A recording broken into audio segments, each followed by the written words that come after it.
Hello, it is me again, and we are back to PARANORMASIGHT, A Mermaid's Curse.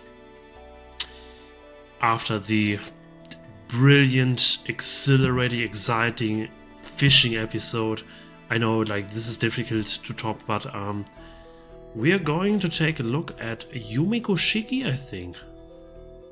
And it's very interesting, like, we got a recollection which unlocked this chapter, then we got a recollection which unlocked this chapter, and from this we got a recollection which unlocked this chapter. Right? So, this is a weird story. Well, up somehow from the... well, whatever. Yumiko Shiki. This looks very interesting.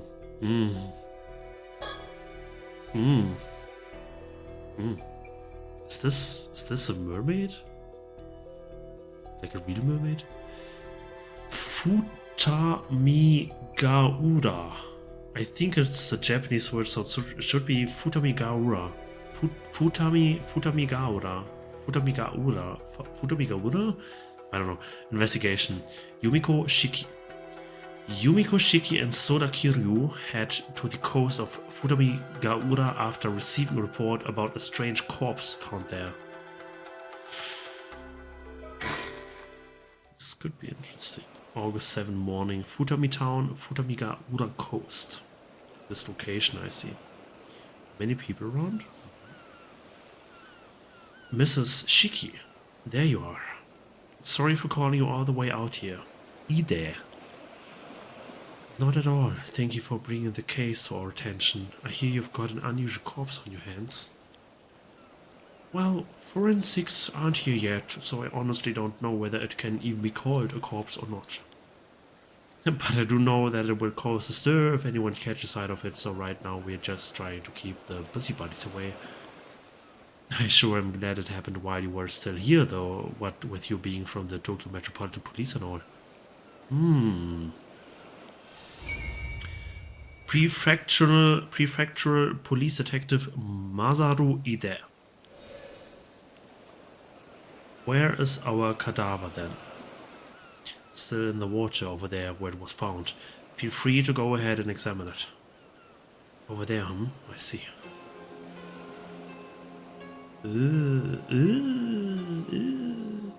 Vision ability? We originally came to Mie from Tokyo to investigate another case. Huh? But with so many other incidents occurring, I can't help but get the sinking feeling something troublesome is about to happen. Detective Ide has been a huge help to us so far. We might be able to reveal some of our circumstances to him. Surroundings. This is Futamigaura, coastline just northeast of Ise City. It's a pretty popular location for tourists, and there are several beaches nearby as well, so a bunch of people are milling around. It certainly is an impressive sight. It's too bad we couldn't come here as simple tourists. Files updated. Ise City. So Kamishima is here, and this is Ise City then. A city located in the central northern area of the Shima Peninsula. The northern part of the city is on a plain directly facing Ise Bay, while the southern part is on more mountainous land surrounded by hills. Having long flourished as the town leading up to the Torii Gate of the Ise Shrine, it stands out as a particularly popular tourist destination even among the many attractions in the Ise Shima area. The city is sometimes referred to as Shinto, meaning the city of the gods. Although best known for Ise Shrine, many other temples and shrines can also be found within the city. The land overlooking Ise Bay is blessed with an abundance of beautiful scenery, including Mount Azama, which was included on a list of 100 famous Japanese scenic spots during the Showa era. Futamigaura. Oh, I don't know. Okay. Futamigaura is the name of the stretch of coastline along Futami Town. So named during the events of the story, it has since been merged with Ise City. In the Watarai district of Mie Prefecture, As part of the Ise-Shima National Park, it has been designated as a place of scenic beauty and considered one of the most scenic spots in Japan. The name Futamigaura is said to originate from a visit to the area by Yamatohime no Mikoto. According to legend, the area's beauty caused her to turn to look back upon it, leading to Futami, look twice, becoming part of its name. Futami Gaura. Gaura.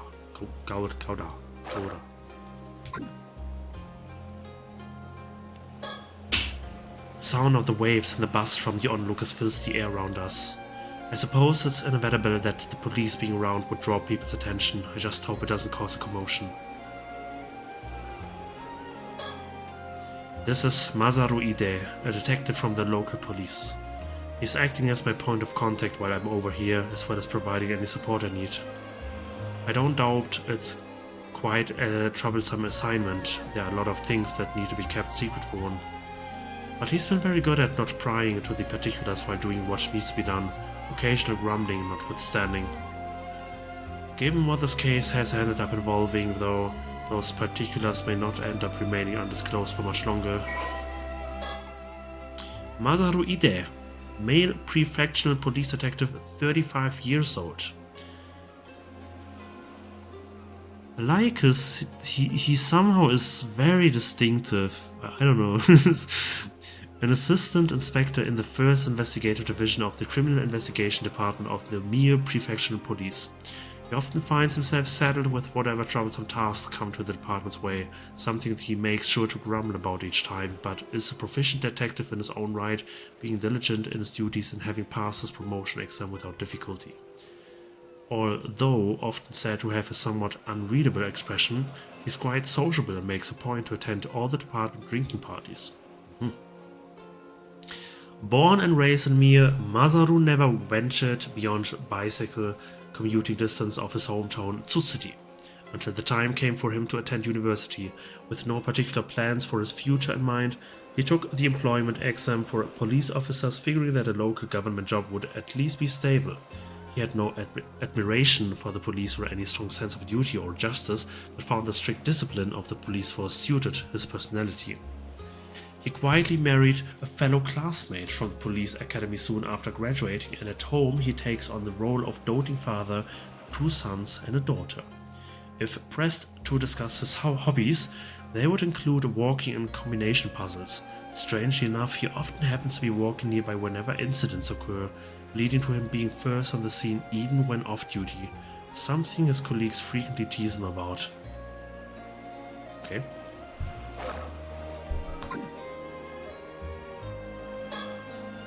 At first glance, he seems the sort to find hard work troublesome, but he's proven himself to be quite the thoughtful individual. If that attitude of his is a deliberate ploy to get those he's dealing with to lower their guard, he's certainly not one to be underestimated.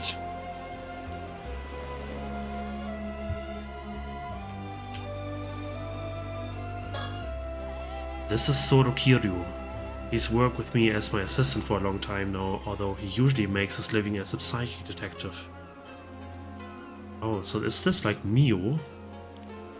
He's not officially with the police, but with my assignments being what they are, he has special permission to accompany me on investigations.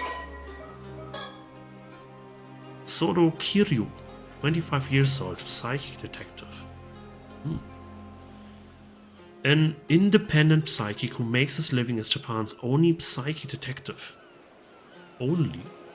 Soro has no permanent residence, instead traveling throughout the country for training and resolving any metaphysical incidents he comes across, something which eventually led to him gaining his current moniker within the industry. Although he has a calm and taciturn, taciturn? I'm not sure how to pronounce it. taciturn, I think it's taciturn, I don't know, personality, and is possessed of a sharp mind.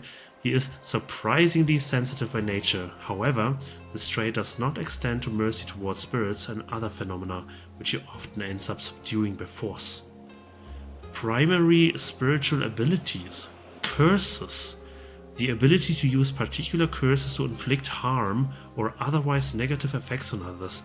Effects range from forcibly binding a target in place to dealing fatal wounds. The stronger the curse's effect, the greater the burden on the user. What the fuck? Shagan. The ability to see the face of a deceased individual from their remains, allowing for recreation of their features via portrait sketch. Only a small piece of the deceased remains is necessary to use this ability. However, enough of the thoughts and desires of the dead individual must remain for it to be effective. Okay. The Feast of Shadows. The ability to create a domain in which the potency and range of certain types of spiritual abilities are increased. Only effective at night. Solo himself is able to create a domain up to 1 kilometer in range. Why is he able to do all of this? What the... Solo's family runs a small shrine dedicated to a certain Onmyoji from the Sengoku period. This Onmyoji is said to be an ancestor of the Kiryu family, which may explain why their bloodline has produced many individuals with a strong spirit sense over the years. Solo was born with an exceptionally potent spirit sense even within this lineage, leading to his abilities catching the attention of legendary psychic Itensai Shiki when he was 8 years old. Itensai subsequently took him under his wing as his protege, and Solo underwent rigorous training under his watchful eye. Even now, he's always quick to respond when summoned by his mentor's wife, Yumiko Shiki, and often supports her during her work. He also has a keen interest in swords, and is extremely knowledgeable about blades from all countries and eras. He's dangerous. He's had a gaze fixed on the corpse ever since we got here. I suppose he's curious to know what led to its current state.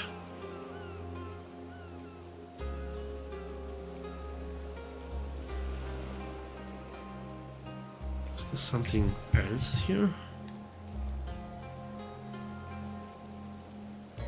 Police officer.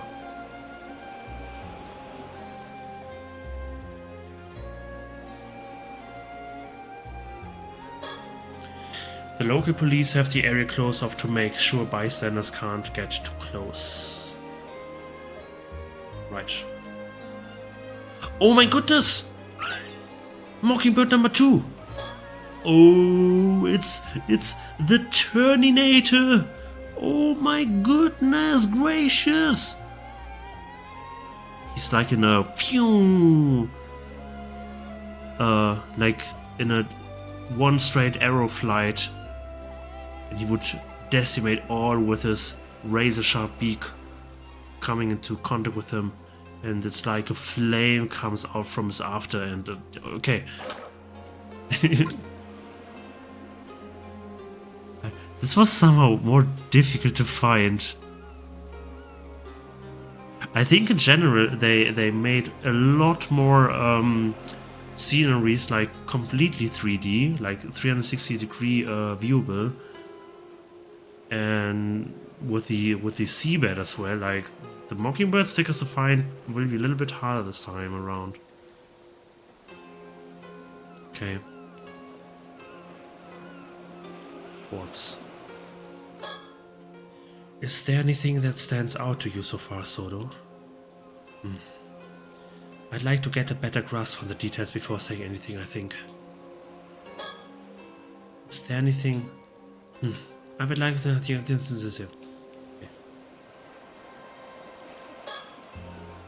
Do we know what the situation was when the corpse was found? I just got here as well, so I'm not clear on the details myself. But from the sounds of it, a local civilian happened to cross it about an hour ago as they were passing by. They got us on the scene immediately, so no one else should have seen it. That's a relief. We don't want people working themselves into a frenzy over this. Where's that local now? We've got someone talking their statement in a nearby police box. I'll let you know when we get more info there. Please do. Weren't you going to examine the body? Weren't you going, buddy?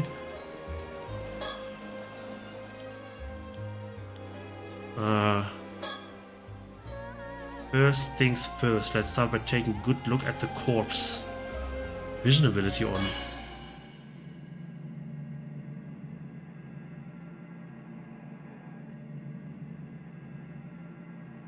What the fuck? Oh, I said the word that you can't say on YouTube, I think.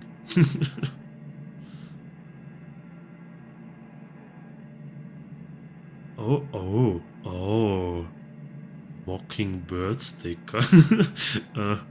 But oh man, I don't know. I think I don't like this. This ability is okay. Good. The corpse. It only took 50 minutes to get to the corpse. I see. So this is the corpse in question, is it?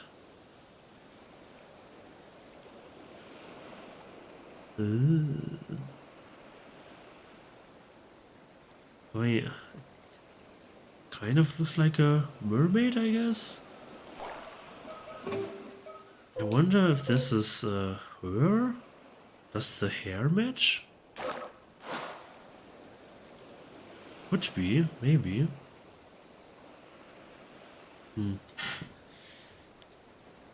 Unusual is certainly one word for it. It's all dried up now, almost like it's been mummified. But apart from that, it's pretty safe to say this is a mermaid, right? Let's take a closer look at it. So mermaids are real.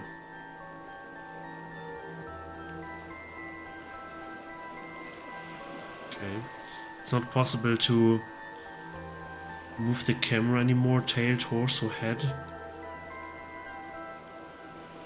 Tail. Body's lower half is identical to a fish's tail. If this was a fish, it would be a pretty huge one. Also, it would seem like the fish half of the body begins from the shoulders downward. All the mermaids I've ever heard of have had the fish half start from the waist down. Yeah, this is true. This is more fish than man or woman. I don't know. If it is a fake, maybe whoever made it didn't do their research. Really? Several of the mermaids described in old Japanese legends had their faces as the only human part though. Seriously, I guess that makes me the one who didn't do their research then. If this really is a corpse, I wonder when they died. I doubt their body would have ended up this desiccated if it had been in the sea this whole time.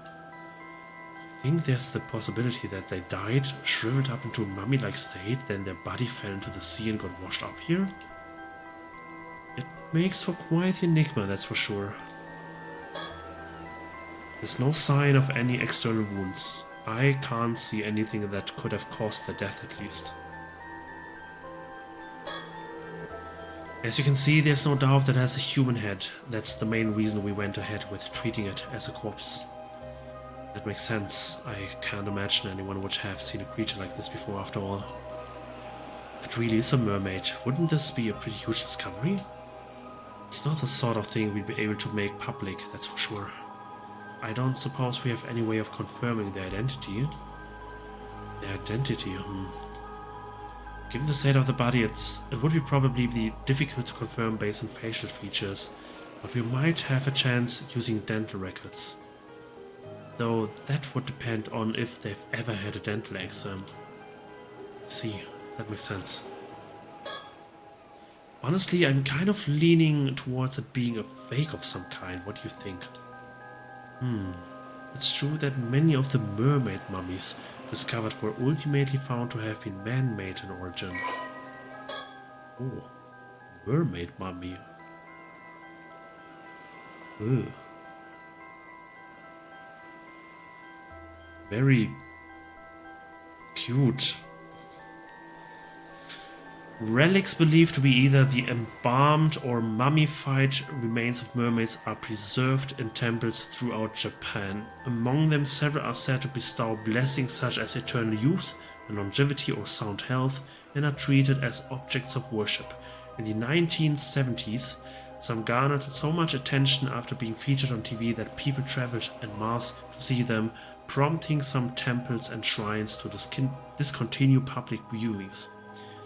Mermaid mummies have also been documented in other countries in the 1800s, 1800s. The exhibition of mermaid mummies as exotic curios became a widespread phenomenon across Europe and the United States. Although these mummies were originally believed to be genuine, subsequent analysis has revealed fibers from materials such as wood and paper in their composition, exposing them to be man-made in origin. The quality of some mermaid mummies crafted in Japan during the Edo period was particularly high, with several being widely circulated, especially in Europe. However, the revelation that many of these mermaids were man-made does not disprove the existence of mermaids, and debate on the topic continues even today.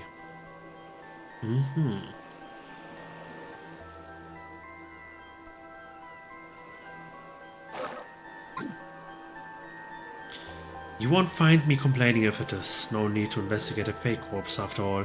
Maybe that's being too optimistic though. We'll just have to see about that, won't we? When I first saw this expression, I thought they must have died in unbelievable agony. But at the same time, I can't help but feel like they look almost satisfied. It could just be my imagination though. Satisfied, huh?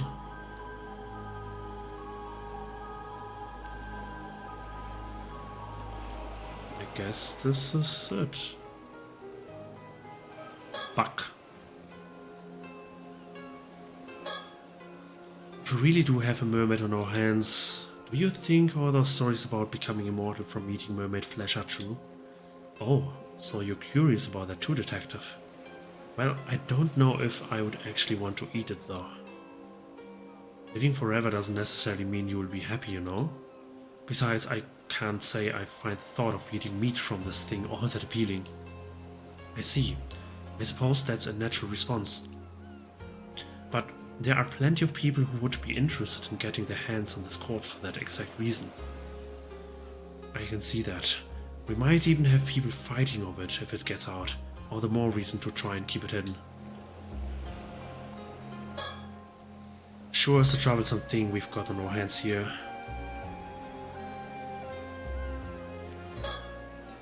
Well, I think we have a decent grasp of the situation now. What's your opinion, Soto?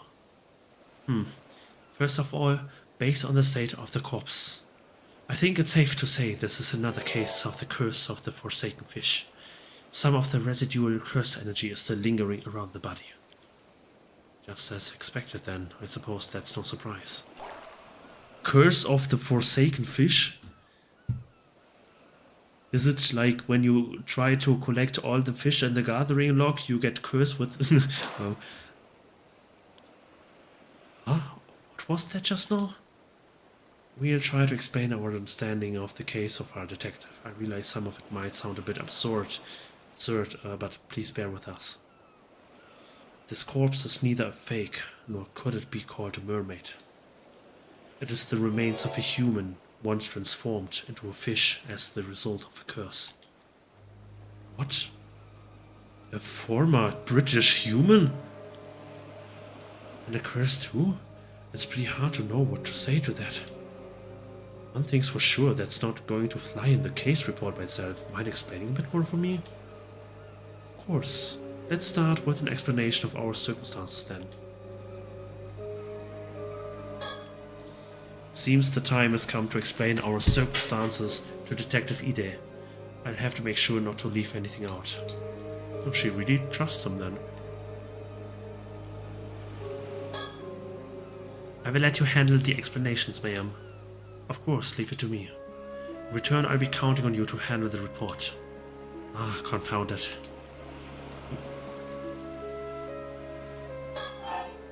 Talk about department. Want to see... Mockingbird sticker. This is so weird. Okay. Talk about department. First, I suppose I should start with a brief explanation of the department I work for. Wait, aren't you the part of some secret department in the security division over in Tokyo? Are you sure you should be telling me something like that? I'm not going to get caught up in any troublesome business if you do, am I? No need to worry. I doubt it will come to that probably. Our work is mostly kept a secret because it's something of a pain to find people who will accept, let alone understand, the circumstances each time. But you've been very supportive so far, so I can't imagine that will be a problem. Well, if you really insist, go ahead, I guess. As you say, my department is indeed part of the security division. Its proper name is the Paranormal Affairs Bureau. Huh?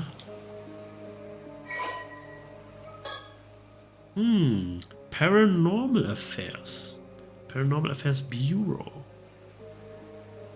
Yin and Yang. Although officially called the Tokyo Metropolitan Police Department Security Division Paranormal Affairs Bureau. What is this name? Tokyo Metropolitan Police Department Security Division Paranormal Affairs Bureau. I want to say it 3 times without stuttering. Fast. Can you do it? Write it in the comments. It is more commonly referred to simply as Paranormal Affairs. Only a handful of people know of its existence even within the police force. As the name suggests, this unit specializes in the investigation and resolution of cases involving paranormal phenomena. Since the existence of such happenings is not public knowledge, nor is it readily believed by the general population, the Bureau's activities are conducted in the utmost secrecy. As there are currently only 5 members in the unit, including the chief, they utilize a network of psychic contacts across the country to assist with the cases. The current chief of paranormal affairs is a man named Kuiru Nakagoshi. It's still Nakagoshi despite all these years. Although said to have been born to a family of psychics who have been involved in keeping the world safe from paranormal phenomena for generations, Kuiru is an elusive figure. Very few have met him in person, and he is rarely seen in the office. It is said that this is because he has often been the target of curses.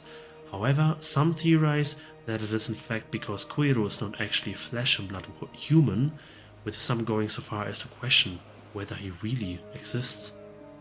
This must be the storyteller, right? His seat in his office is usually occupied by his familiar, Inoue, a legendary creature found in Japanese folklore. The Inoue resembles an ordinary white thrush and acts as Kuiru's messenger, leading to bizarre scenes of police officers earnestly reporting their findings to a bird. Mockingbird sticker? The term Nakagoshi case serves as a code name used to refer to cases under investigation by Paranormal Affairs.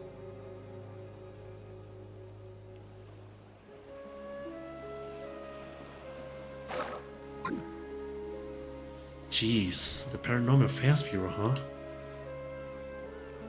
Though, if there really are cases of spiritual phenomena causing harm around the place, I guess it's not that hard to believe there'd be some sort of organization to deal with them within the police. Precisely. I'm glad you were so quick on the uptake. Well, after seeing that corpse over there, there's not much else I can do but believe it, you know. Oh, does that mean you have spirit sense or some other sort of psychic powers? Not to any notable degree, I'm afraid. As I mentioned, I'm primarily a housewife. If you ask me, I would rather sort this all out and get back home to my husband as soon as possible. Right. Sodo here was my husband's protege. When he used to work as a psychic though, he helps me out on any work I'm assigned to. I'm responsible for handling any spiritual work that comes up, yes. Spiritual work, huh?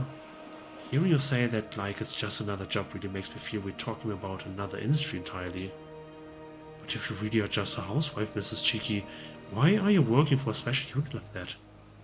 I know it's none of my business, but if your husband is a psychic, wouldn't all this be more in his line of work? True. Personally, I would also rather our roles were reversed. But there are several reasons why that unfortunately can't be the case. I see. I don't really know your circumstances, but it sounds pretty tough. Either way, I should be good to put this down as a paranormal affairs case, right?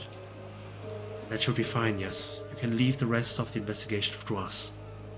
We'll also handle the report. More specifically, Solo will. Really? Thanks, that's a great help. Not again. Yumiko Shiki. Female, Itensai Shiki's wife, Paranormal Affairs employee. Age secret. A woman who balances her work as a housewife with her position as a full-time employee of the Paranormal Affairs Bureau, a secret department within the Tokyo Metropolitan Police.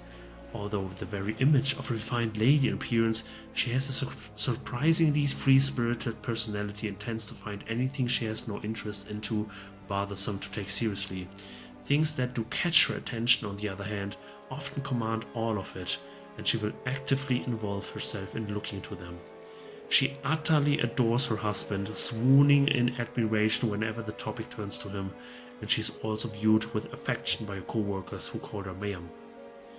Out of the 5 current full-time members of the Paranormal Affairs Bureau, Yumiko alone lacks any particular metaphysical abilities despite possessing a meager degree of spirit sense. Even so, she was chosen to be part of the Bureau's elite unit for very particular reasons known only to a handful of people close to her. There was once one other member of the Bureau who had no paranormal powers to speak of, veteran police detective Tetsu Tsutsumi, and the two occasionally worked on investigations together. When dispatched on assignments now, she always pairs up with freelance psychic detective Sodo Kiryu, leaving all paranormal-related procedures and often her much despised paperwork to him. Yumiko's husband is also a psychic by the name of Itensai Shiki, and Sodo is his cherished protege. Files updated. Oh my goodness. Psychics and spirit sense. The various abnormal occurrences attributed to the spirits of the dead are collectively referred to as spiritual phenomena. These can range from small peculiarities such as being able to see things that shouldn't be there, hearing strange sounds, or feeling a sudden unnatural chill, to larger scale phenomena powerful enough to defy the laws of physics, potentially even triggering natural disasters. Harmful spiritual phenomena that cause unwanted effects by interfering with nature or tampering with the human body or mind are called curses. Curses themselves be divided into 2 categories: those that occur naturally, often arising from negative emotions such as deep resentment from the dead, and those that are intentionally created by someone with spiritual abilities using an existing spirit or grudge. However, creating a curse is quite difficult, and there's the risk of the curse rebounding and causing harm to the creator instead. The more powerful the curse, the more stringent the conditions that are required to use it. The ability to sense the energy of spirits and spiritual phenomena is known as spirit sense. The strength of this ability varies from person to person, and while it can be increased to a certain extent through training, it ultimately comes down to the individual's innate talent. According to those who have it, spirit sense is similar to a sense of smell. The lingering spiritual energy in an area can be detected by what feels like specialized sense organs, conveying information such as the relative strength of the phenomenon and whether it is benevolent or malevolent in nature. Those with a particularly potent spirit sense are also able to glean specific details from the energy and even track it down to identify its origin. However, as spiritual energy is unaffected by air movement, it is not possible to use wind to drive it away. The ability to see spiritual phenomena is considered a psychic ability, further described below. Spiritual phenomena occur regardless of one's ability to perceive them, so many people that lack spirit sense are affected by such phenomena without any awareness of the cause. As spirit sense is impossible to quantify, comparing its strength between individuals is difficult. However, as tolerance to forcible exposure to spiritual phenomena is comparable to a tolerance to alcohol, there are those who use this comparison when explaining to others. I wonder what this could mean. Psychic ability is the special power to interact with or influence spirits. It covers a wide range of abilities, From simply being able to see spirits to being able to directly control or exercise them. It also includes the ability to intentionally induce spiritual phenomena in order to use specific skills such as peering to the future, capturing images with psychic photography, or searching for objects using dowsing. Right. Right, yeah. Individuals who possess such abilities are known as psychics. People who possess spirit sense but lack psychic ability are particularly susceptible to the influence of spiritual phenomena, whether they are aware of it or not, and as such often fall victim to supernatural disasters or disturbances. Right. Okay.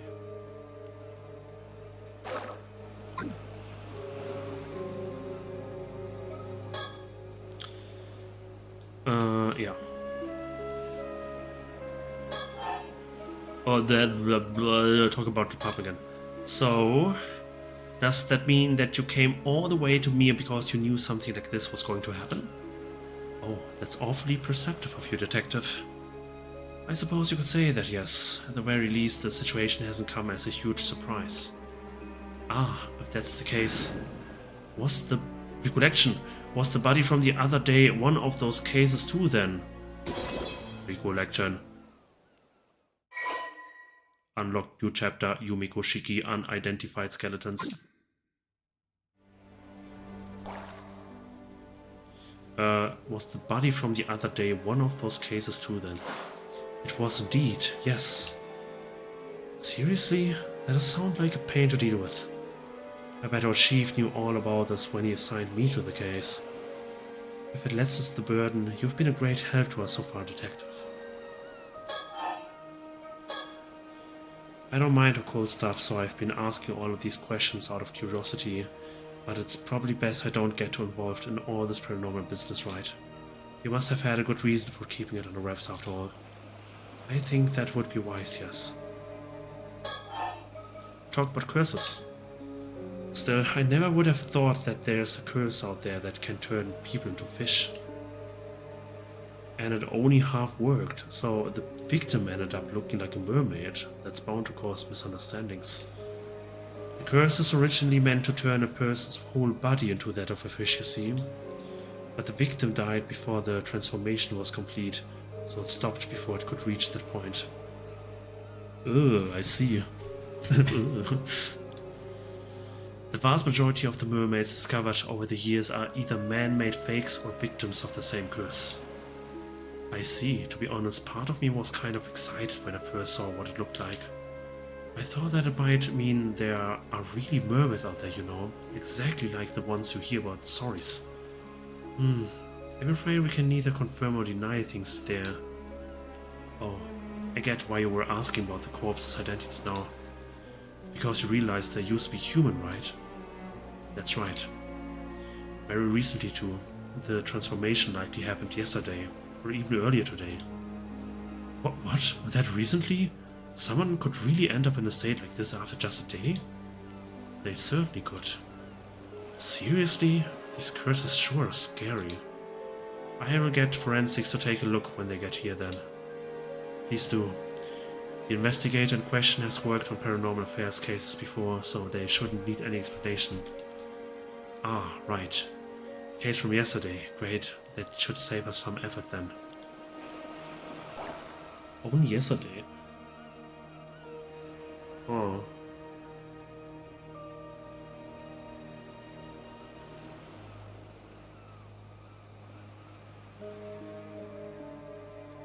The case from yesterday. Okay. Just thinking a little bit. Cursed one day, a mummified corpse the next. Sure is a scary world we live in. Talk about spirit sense. You know, I sometimes find myself wondering if I have a bit of spirit sense as well. There have been times I've caught sight of strange things when walking down a road at night. When I looked into it later, I found that the place I've walked by had been the site of an accident or the like. Oh, that might be the real deal then. It's definitely a possibility. I would advise not going too close to anything you see of that nature. It becomes easier for them to target you if they realize you're aware of them, you see. Okay.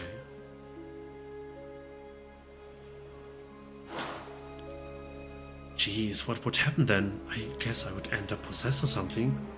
There's that danger, yes. In the event you are possessed, you may find yourself afflicted by headaches, muscle stiffness, and hallucinations. Memory problems and impaired thinking are also not unheard of. Ugh, headaches and muscle stiffness definitely ring a bell. I sure hope it isn't the work of some spirit. Do people have their personalities taken over when possessed too? It may be possible with spirits who had a very close relationship to the target, such as if they were siblings or were parent and child. But you almost never hear about people being taken over completely. The negative effects I just mentioned are primarily caused by the two parties not being in sync. That's good to know, I think. Even if a spirit were able to successfully possess someone, it would only be able to pressure them to behave in ways that wouldn't be unusual for the individual in question. I see, but in that case, there's no way of knowing whether you're behaving that way of your own will or not, right? Exactly. Hence the prevalence of cases where people don't even realize they're possessed. Huh, so that's how things work there. As far as I know, I haven't been having any problems like that, though, so I think I should be fine. Mail. What is it? Perhaps I could use my shotgun ability and see if it produces any results. Ah, that's an excellent idea. I almost forgot we had such a handy trick up our sleeve. Shotgun? What does that do? Patience, detective. You'll see soon enough. Right.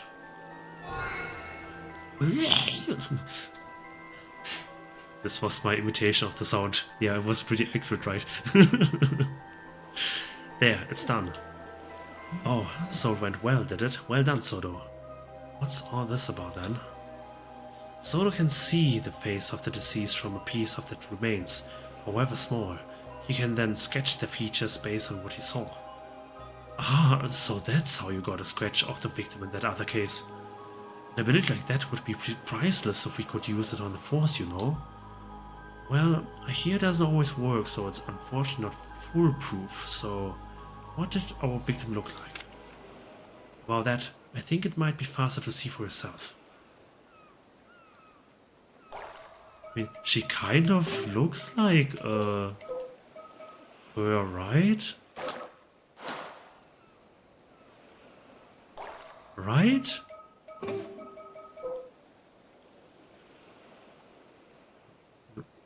I'm not the only one, right?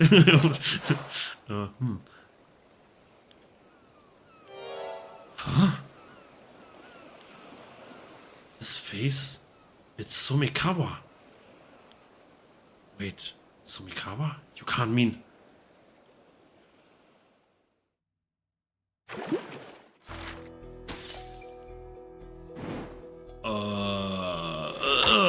what?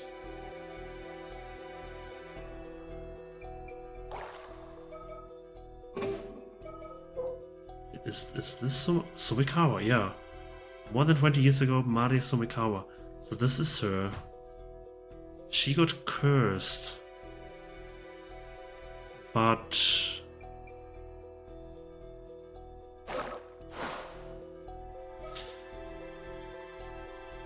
I'm a bit confused about the timeline. Like, this is all over the place now.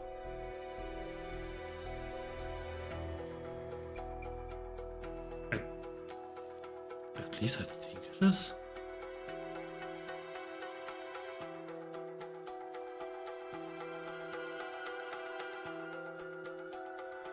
Wait. Wait. Futamigaura investigation. August 7. Morning, a corpse resembling a mermaid has turned up at Futamigaura. Yumiko, Shiki, and Soro Kiryu investigate with the help of Masaru Ide, a local detective, and discover that the deceased was in fact the woman named Sumikawa. So this was August 7. This is August 6. This is August 6 as well.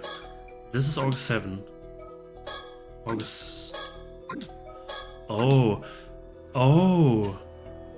So you actually don't know when these new chapters happen, and only after finishing them you know exactly on what day or what time they happened. So this is actually not in the past like we assumed, but in the future.